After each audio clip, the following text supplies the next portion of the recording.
Bahujan Samaj party Telangana के सदर RS Praveen Kumar ने इतवार के रोज इल्जाम लगाया कि तेलंगाना के वजीर इंफॉर्मेशन टेक्नोलॉजी केटी रामाराव और कागज नगर के BRS MLA Koneru Konappa Sirpur paper mills के इंतजामिया के साथ साजबाज कर रहे हैं और मजदूरों के मसाइल को हल करने के लिए कुछ नहीं कर रहे हैं। कागज नगर में एसपीएम कारकुनों से बातचीत करते हुए प्रवीण कुमार ने कहा कि इंतजामिया केटीआर और कोनप्पा की धुनों पर काम कर रही है और कारकुनों के जो वर्कर्स है उनके मसाइल को नज़रअंदाज कर रही है। उन्होंने कहा कि पेपर मिल में मकामी लोगों और दीगर की तनख्वाहों में बहुत फ़र्क है।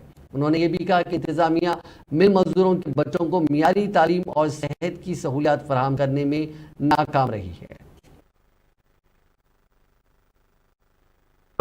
కేవలం బానిసలుగా చూసి మరి మేనేజ్మెంట్ వంద పడడం కోసమే, మేనేజ్మెంట్ వైపు ఉండడం కోసమే, మేనేజ్మెంట్ తో రహస్య ఒప్పందం పెట్టుకొని బెనామీ కాంట్రాక్ట్తోని ఈ రోజు మరి కోనేరు కోనప్ప గారు, కల్వకుంట్ల తారక రామారావు గారు వీళ్ళందరూ కూడా ఈ కార్మికుల జీవితాలను బద్దం చేస్తున్నారు, ముగ్గి చేస్తున్నారు అని చెప్పేసి ఈ సందర్భంగా నేను చెప్తున్నా. మరి బహుజన్ సమాజ్ పార్టీ కార్మికుల పక్షాన నిలబడే పార్టీ, బహుజన్ సమాజ్ పార్టీ పేద వర్గాల పార్టీ, బహుజన్ సమాజ్ పార్టీ రాజ్యాంగం కల్పించిన హక్కులను కాపాడే పార్టీ.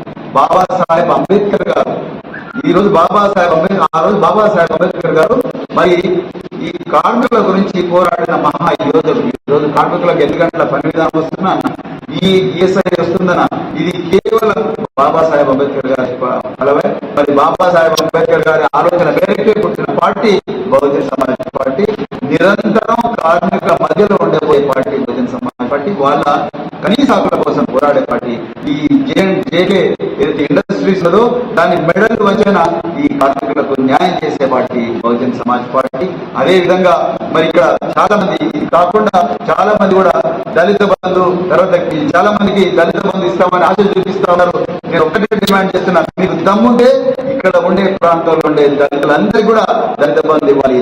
ఇక్కడ ఉండే ప్రాంతంలో ఈ సిర్పూర్ కాగజ్ నగర్ నియోజకవర్గం